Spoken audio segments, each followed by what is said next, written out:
All right, in my opinion, this is an absolutely terrible design.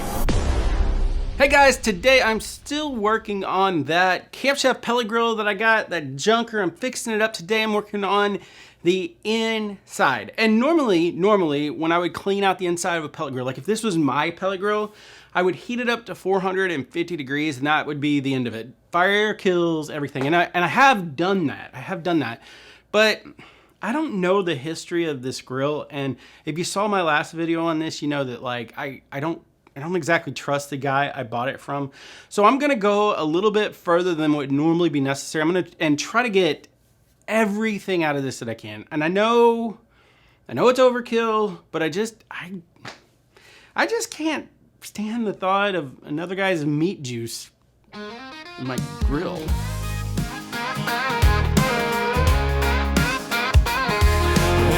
New grill at the big box store might still have the manufacturing oil, but other than that it's really clean, which is why you pay for a new machine. I got another man's meat juice in my grill, I can't explain deep down how it makes me feel. You never really know what he's done in there. Did he treat it nice? Did he even care? I got another man's meat juice in my grill,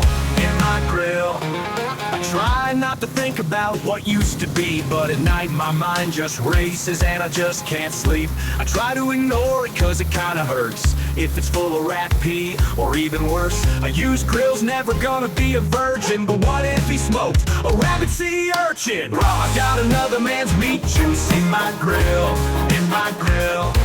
I can't explain deep down how it makes me feel. You never really know what he's done in there. Did he give it lice from his unwashed hair? I got another man's meat juice in my grill,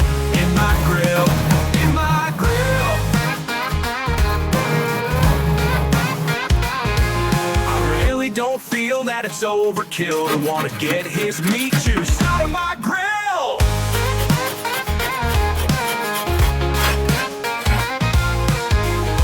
Another man's meat juice in my grill, I can't explain deep down how it makes me feel.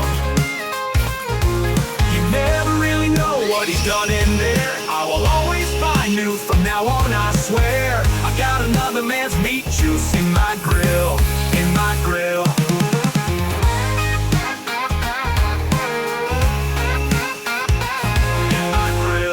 Alright guys, quick update. I want to show you these. These turned out great. I actually thought I was going to replace these because they were so baked on with carbon, but Power Washer got the loose stuff off, and then I accidentally bought, I didn't mean to buy these, but I bought these plastic razors, and it turned out they were great for scraping off that carbon.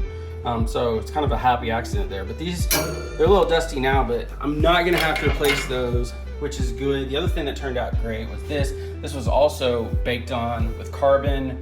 I used a little of this degreaser plastic, accidentally purchased plastic razors, scraped it, and then ran some really fine grit sandpaper over it, going with the grain. And I mean, it's not perfect, but it's gonna be on the inside of the grill. It looks nice, except for this one fingerprint that's driving me crazy. So I'm just gonna do this for the rest of the video, so we all don't have to see that. So anyways, I was happy with that turned out. Now, the way that turned out. Now, what I'm gonna do is I'm gonna go in and start degreasing this bad boy and get some of this gunk. I think I've gotten it, there's some loose stuff there, I need to vacuum up, but I think I've gotten as far as I can with just scraping. Now it's time to go to work. So, this was recommended to me from Uncle Mike at Everyday Barbecue channel, and it is the best freaking degreaser I've ever used. And the best part about it, it's also the cheapest. It's like $1, and it's at the dollars, probably at a dollar store near you. I have it diluted, it's either 5 to 1 or 10 to 1. I think it's 5 to 1. That's what they recommended for this. Yeah, it works fantastically well. So in addition to Mike's recommendations, actually recommended by Camp Chef on their website. They have a blog where they recommend using it on the back side of their stainless steel lids just to get them a little bit cleaner. It is a very powerful degreaser, so you want to use it and then you want to wipe it up as much as you can. Then I'm going to do a burnout afterwards. It's not poisonous, it's not toxic or anything like that. but you don't want to spray your face, it'll ruin your day. The other thing here is, if you are a member of Costco and you don't know about this, I'm about to change your life forever. They're like 44 cents each, something like that. So these are nice enough quality that if you take care of them, they'll last forever. But if you're doing something like this and you never ever want to put this, you know, through your washing machine, you can just throw them away and not feel too bad about it. Because again, they're only 40 something cents each. So this is great. So I'm gonna get to work with this LA Awesome. This is also something that Camp Chef has a Facebook page called the Camp Chef Smokers, something like that. It won't be hard to find. There's a guy named Steve Kerr there who recommends this stuff. So, and he's like the godfather of cleaning out pellet grills. Like literally, like that's his thing. It won't be hard to find him. And he recommends this stuff. And so if the godfather of cleaning pellet grills recommends this stuff, I must be on the right track. And if you don't do it right, you know, he'll come after you. I mean, he'll leave a horse head in your bed. It's fun. In a man's world, and a few girls, meat is tasting like freedom. People coming by, I'm feeding them. Then the smoke is gonna billow. Barbecue is what I do, so come on down to the backyard. We got a block party about to start. Every day we're grilling, 'cause you know we got that barbecue feeling. I'll show you how to smoke like a pro, making food for the fam. Let's go. I got your back, it's baby back me.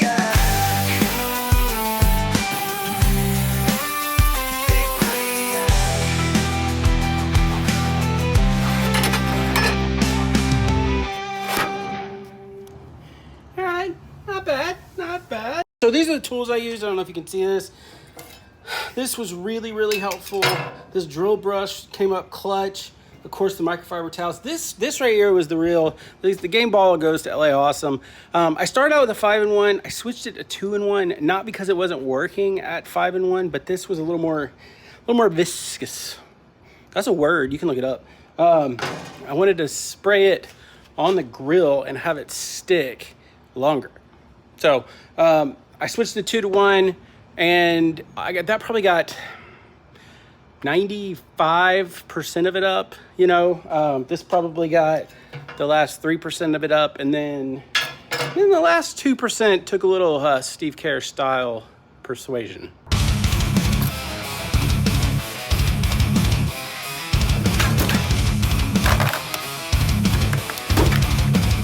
Laying flames on a stack, making fire with a stack. Laying fire in a stack. Running size.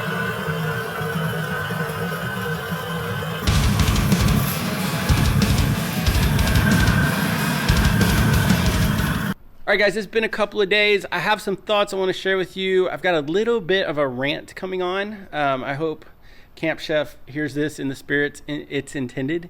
And just a couple other things. One thing is, you know, I mentioned that I could throw away those microfibers. On a whim, I decided to try to save them because I'm cheap. I didn't want to throw stuff away. So I dumped them in a bucket of LA Awesome and water and just let them soak for a couple days. Made a really gnarly looking soup. I gotta be honest, it didn't turn out bad. All right, y'all, I honestly can't believe how well these turned out. Look at this. Look at this. Look at this. Look, here's some of the other ones. They're a little, I mean, they're perfect. Okay, here's a fleck. Here's a fleck. Never mind. Throw them away. There we go, I got it. Throw them all away. There's a little fleck. I've been through these now, and these, I gotta reiterate, these were the towels that were already my trash towels. They were my rags. I was gonna use them one more time and throw them away. After soaking them in LA Awesome for a couple of days in 10-to-1 solution, I honestly think they're actually in better shape than when I started, despite living in that soup for 2 days. That's just crazy.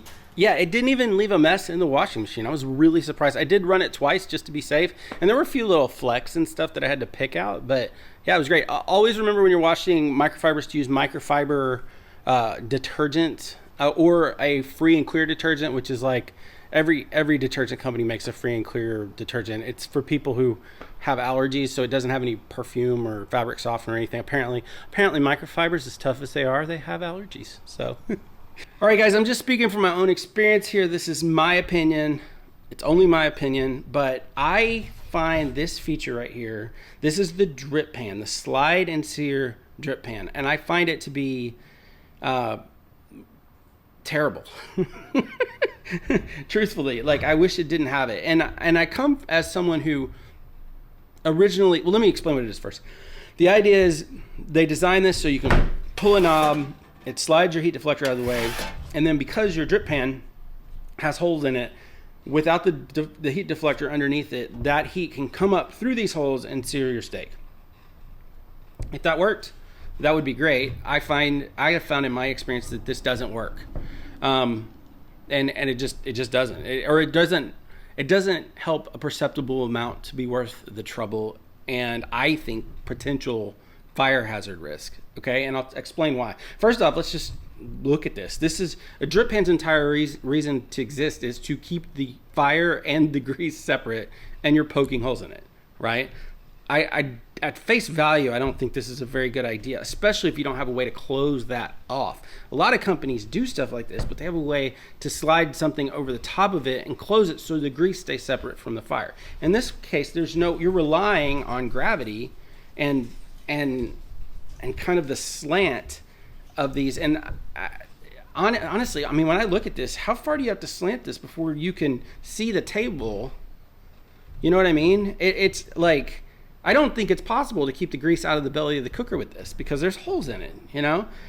Secondly, because there's holes in it, like, it's really, really hard to clean because these are raised up, right? So when you go to clean this off, you can't just take a big scraper and scrape it all off in like 3 scrapes and move on with your life. You have to actually take a scraper and, like, I just hit this with a power washer. Look, that stuff just builds up on there. So you have to go through each time and individually clean these off, or you're risking the potential for a grease fire. And if you have a grease fire, they're going to ask you if you did this, and you're going to say no, and they're going to say, okay, it's user error.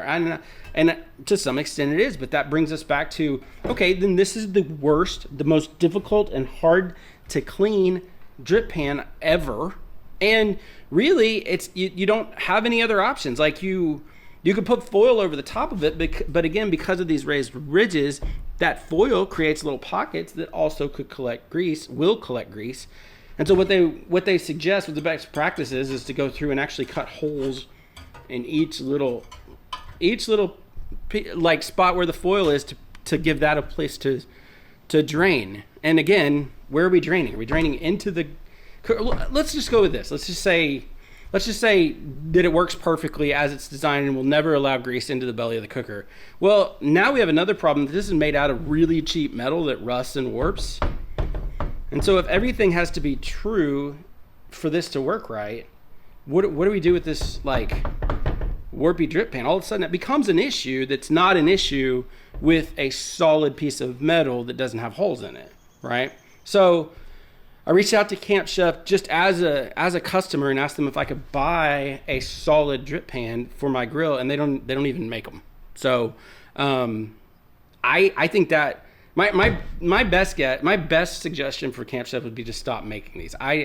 In my opinion, well, in my experience, like I said, it went from the reason I bought this grill, and then I tried to use it and I realized, oh, it doesn't really do anything. Oh, that's a bummer. To, like, now it's creating headaches for me because it's really, really hard to clean these things. And I always fall for this. I love Camp Chef. I want to be clear about this. I think they're very innovative in other ways, but I think they're better. I think, honestly, guys, I think you're better than this. I really do. I think you probably, well, I'm not going to assume to know what you know, but I know what my experience is, and I've read what other people's are. And I think this could be better, and I think at a minimum there should be an opportunity to buy a solid one-piece drip pan that ideally doesn't rust or warp, but even if it's just a cheapie like Traeger has or one of the other grill companies, you should give people the opportunity to opt out of a feature that just doesn't work up to your standards. So that's my opinion. In the meantime, I don't think they're going to change that anytime soon. I just want to give them feedback because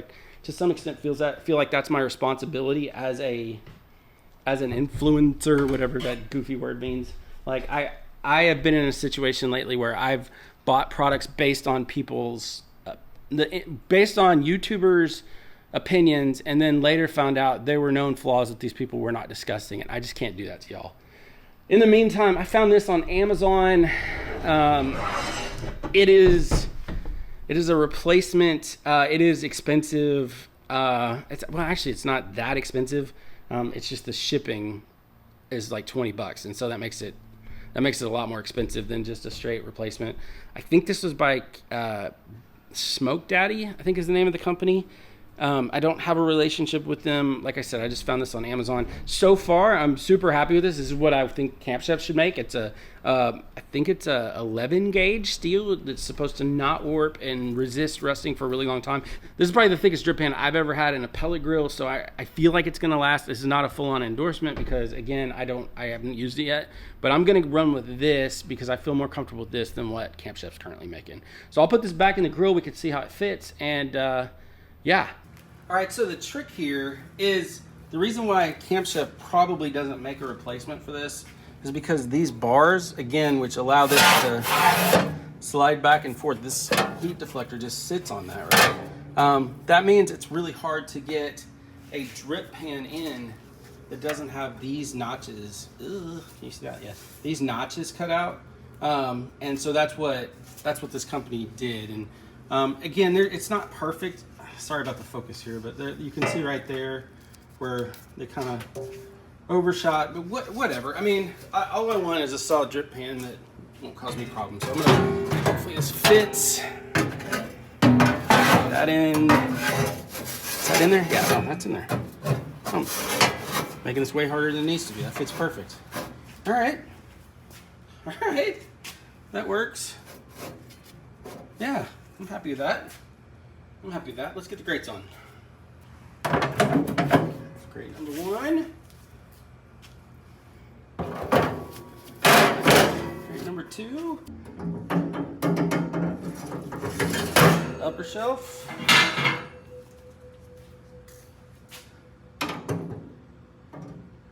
Here's the other one. Oop, dirty. There we go. Hey, that looks pretty good. Yeah, I'm happy with that. Outside still needs work. I'll deal with that in another video. If you guys like this, let me know if you're interested in stuff like this. If not, I'll just do this on my own time. It's just kind of a fun, like I need another hobby. But yeah, so definite improvement from before. This looks clean enough to eat off of. Thanks for watching, guys. Oh, the outside looks so gross. In a man's world, and a few girls, meat is tasting like freedom. People coming by, I'm feeding them. Thin blue smoke is gonna billow. Barbecue is what I do, so